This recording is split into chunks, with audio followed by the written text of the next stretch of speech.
Ustaaz Kamaal Heebboo arda isin batanii wareegamuu isa afaan kiyyaa miidiyaa irra na haasofsiistan kana gaafa sana wareegama isaa dhoksuuf diinni wareegama isaa argee nutti hin gammadin jechuuf jaallan guyyaa guutuu lolarra oolte sa'aatii 9 haga sa'aatii 1 lolarra turanii isa awwaaluuf baasanii awwaala sana midhaasanii akka diinni hin argine godhuuf yoo xiqqaate haga halkan keessa sa'aatii 7 olii waraanni kun ifaa jeerra ture jechuudha. Rabbiin maal isiniin jedha ummata kana?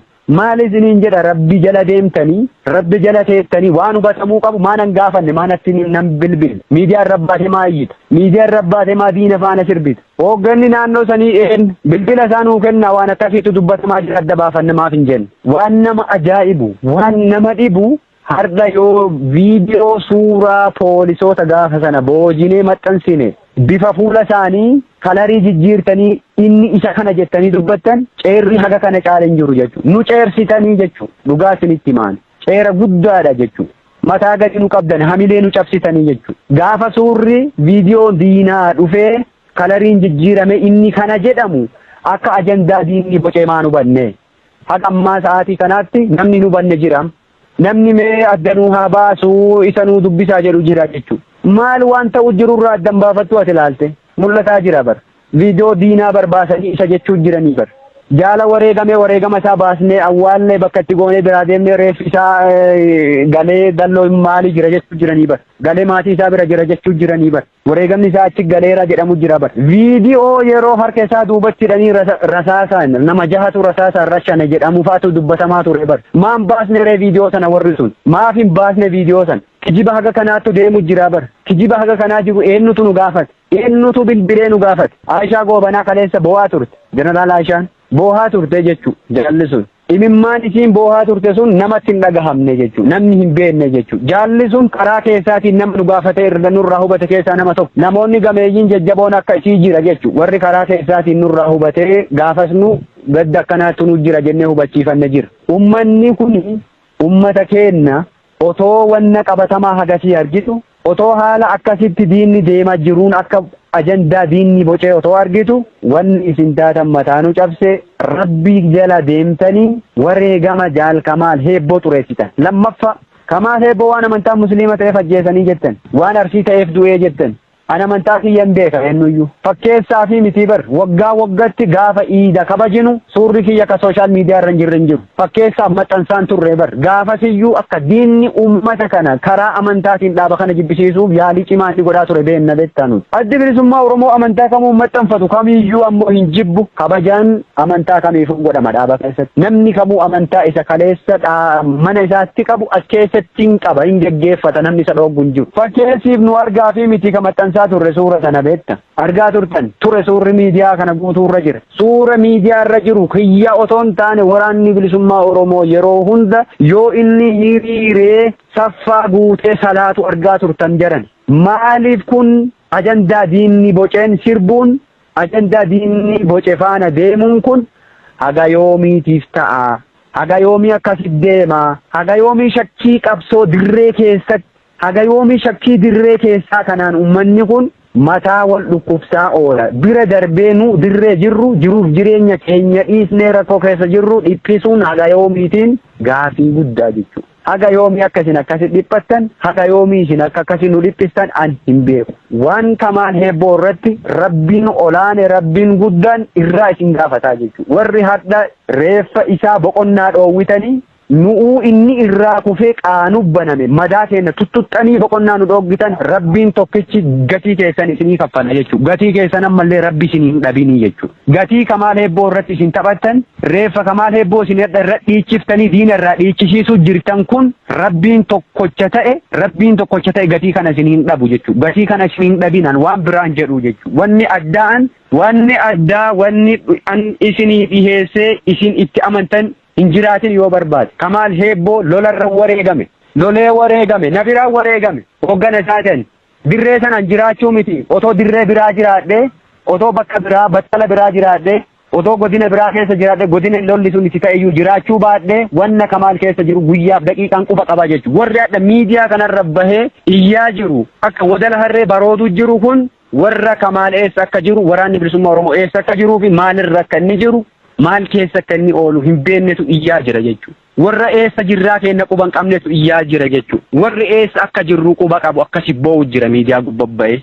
Warri maal keessa akka nu jirru quba qabu boohaa jira. Maal uffatanii bulan maal nyaatanii bulan warri jedhu kan imimmaan boohu jiru sana beekta. Inni hadha achirraa baroodu jiru kun ayyaallaallattu warra karaa sirbi sirbantu akkasitti iyyuu jira ammallee boohaa jiran warri waan nu keessa jirru quba qaban. Akkam goonee isin amansiifnam. Wareegama kamaalii dhaqee baasaa ree isinii boolla. Isa baasee isinii fida. Ummata kana abbaa faadha isaanii rakkisuu fi mireedha. Rakkisaa ka argattanam sirbaa diina waliin. Wan biraan jiru diina gammachiistanii diinni nurra gammade wanni fidu ammoo hin jiru diin. Wanni nurra argatu tokkolleen hin jiru. Wanni nu laafsisulleen hin jiru. Wanni nu hubatu deebisulleen hin jiru. Olola yoo taate ololaaf bakka hin qabnu. Ololli kaleessas ture hardhas hin jira. Olola bakka nama kennu miti. Ololli warra duuba deebisuu miti waraana bilisummaa Oromoo ammoo. Kanaaf warri ta'e jettanii itti yaaddanii sirbaa turtan gatii keessan rabbi isiniin dhabin akka jalqaba jedhe sana jechuudha. Warri ta'e jettanii reeffa isaa gumaa isaa gar balleessuuf wareegama jaalaa ajjeefame jedhaa sirbaa turtan sun gatii keessan rabbi biraan dhabina. Warri ammoo otoon hubanne otoon beekin warruma mootummaan ergee sirbu faana sirbaa turtan jarana rabbi sodaadha. Rabbii isin uume rabbii tokkocha salaattaniif sana sodaadha. Jaalli shaahideedha kukuffisee kufe guyyaa sana.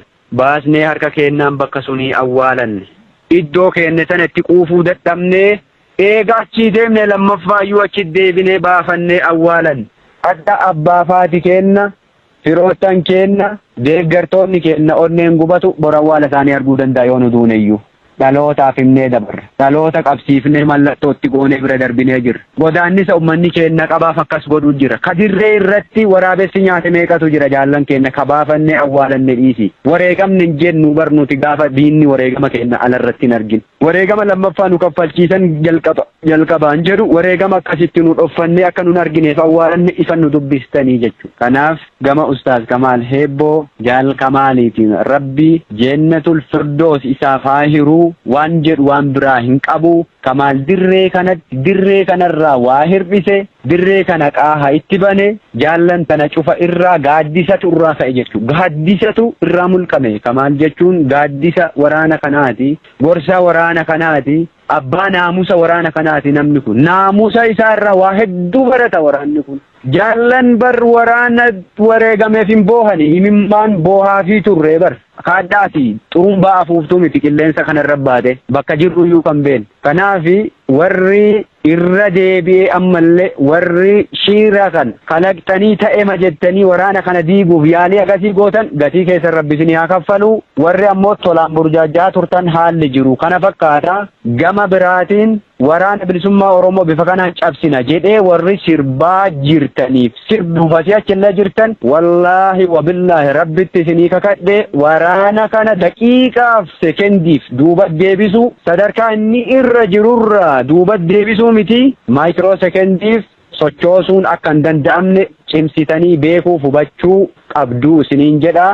Waraanni kun xiiqeffatee jabaatee bakka inni itti wareegame maaliif akka inni wareegame yoo xiqqaate bar ergasii lola lama jajjabaa lole achirra waraanni kun lola ciccimaa lama lole lola guyyaa 12 fi lola guyyaa 18 lola ciccimaa lola jajjaba wareegama nama kaffalchiisuu lole dachaan baasaa ture gumaasa dachaan baasu jira hardhalle dachaan baasu jira jechuudha. Ammas borulle yoo ta'e bakka inni itti wareegame isa qofa miti jaallan nurraa kufan imaanaa isaan nurra gatanii deeman ba'aa isaan nurra dhiisanii deemaniif ololli nun laaffisu.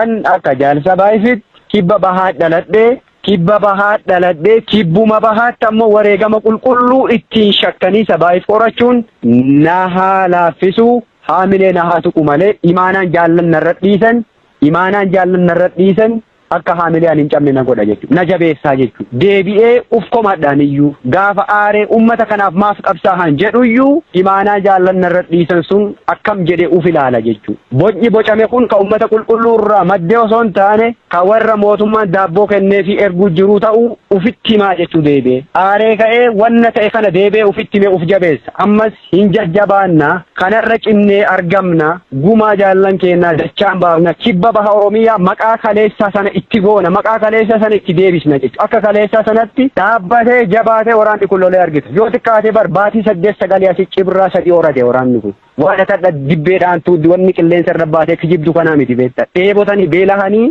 daa'ima isaa afaan qabanii daa'imman isaa afaan qabanii warri adda miidiyaa kanarra gangalatanii boohu jiran akkasiin nu dhabsuuf yaaluu jirtan kana hubatanii boohaa jiran kun beelahanii dheebotanii waraana kana hidhachiisanii jabeessanii bar sadarkaa kana biraan gahanii sadarkaa kana caalaa immoo jabeessuuf xiiqeffatanii hojjechuu jirani hojjetaa jirani biyya keessaa falaan irratti hojjechuu jirani jechuudha jabeessaa jiran jabaataa jira waraanni. Ayyee gaaffii keenya gara goolabaatti geessineerra mee gama tokkummaa uummata Oromoo akkasumas tokkummaa qabsoo Oromootiin wal qabsiistanii uummanni Oromoo haala hundumaa diddaa qabsoo keessatti geggeessaa jiru hidhannoo tumsuun wal qabatee haalota tokko irratti waan gabaabaa nuu jedhaati. Gaaffii keenya goolabnayyee. Gama tokkummaa uummata Oromootiin inuyyuu yoo duubanna deebisuu baate dhimma wareegama Ustaaz Kamaal Hebboo biratti waan tokkummaa uummata Oromoo sharafu hedduutu ka'aa ture jechuudha. Wallaggatti ajjeese, Ebalutu ajjeese, Harargeetti achi keessa du'e, Arsiitu maalii ta'e, Jinnitu akkana ta'e, Rabbi sodaadhaa dhiiroo. Nuti kabaaneef uummata Oromootiif Oromiyaaf qabsaa'u jirra. Biyya walaba taate Oromiyaa tarree addunyaa dhaabuuf qabsoo godhu jirra. Uummata Oromoo bal'aaf lolaa jirra. Oromoo keessaa dhalanne, gandaaf hin dhalanne, ollaaf hin dhalanne, ollaan beeknu, gandan beeknu, nu kabeennu Oromiyaati. Odoo gandaaf lolla ta'e, odoo kutaaf lolla taate. Maal gooti ijoolleen Arsii iddoo biraati. Maal gooti ijoolleen Shawaa ijoolleen giddu galeessa Arsii irra maaf loltee wareegamti. Ijoolleen Arsii maaliif Wallagga irra loltee wareegamti. Ijoolleen Harargee maaliif Boorana irra loltee wareegamti. Ijoolleen Gujii maaliif Arsii irra loltee wareegamti. Maaf wareegamu jiru. Jaallan godina biraa loltee kibba baa kana keessa wareegamaan turre. Lola gaafa 2021 keessa jaallan dirree irratti wareegamne gaafa lola kaambii eeban dhubboo lafa jedhamtu. Kagaafa kibba bahaa dhufee yoo baay'ate torbee tokko anin turii lola nurratti irratti jaallanii wareegamne dirree irratti uummanni kaaseen awwaallee ijoollee san jaallan sun jaalli takka shagara Wallaggaati Arsiitu ajjeese maan jedhin Wallagga gaafas jaalli tokko Harargeen maasiintu ajjeese nuun hin jedhin dirree gubbaa wareegamanii bar wareegama sana baafachuu dadhabnee gangalannee baanee bar iddoo sanarra deemnee galle bosonatti. Maalarra cabsannee biraa deem achii baasee uummata Oromoo awwaale beekta maanuun gaafatin gaafat sammuu keessa iddoon ni jiru laala bakka jirru argitanii maafin gaafatin gaafatan Rabbi sodaadha shakkiin kaleessa yoo jiraate jira shakkii kaleessa sana har'a gaffiddanii nuun hin jeeqina shakkii kaleessaaf dhiisi nama kaleessa yakka sana hojjete gaafadhu bakka barbaadde nun jeeqin har'a immoo gadi dhuftee asitti shakkiin kaleessa isin achi waliin bukeessan achi waliin jeeqan sun ka diinni ajendaa godhee uummata kana gargar dhiibu sun kaleessa jechuudha. Inni har'a qabsoo qulqulluu godhu jirra. Waan kaleessa warri qabsoo gane dalageef har'a immoo as keessa shakkii uumanii qabsaa'ota xureessuun ta'uun qabu beekuu qabdan kana hubachuun barbaachisaadha jechuudha. Kana hubachuun ammallee nurraa eegama jechuudha. Tokkummaan uummata Oromoof tokkummaan jaallan kana akka hin sharafamne dura dhaabbannee laphee keenya kenninaaf jechuudha. Adda keenya kenninaaf jechuudha tokkummaa uummata Oromoo kan sharafamu. Tokkummaa jaallan keenya kan sharafamuuf adda keenya kennineef itti wareegamnee dabarraa jechuudha. Tokkummaan jaallan kanaa hin sharafamu, tokkummaan qabsaa'otaa hin sharafamu, tokkummaan uummata bal'aa hin sharafamu jennee adda keenya kennuuf jira.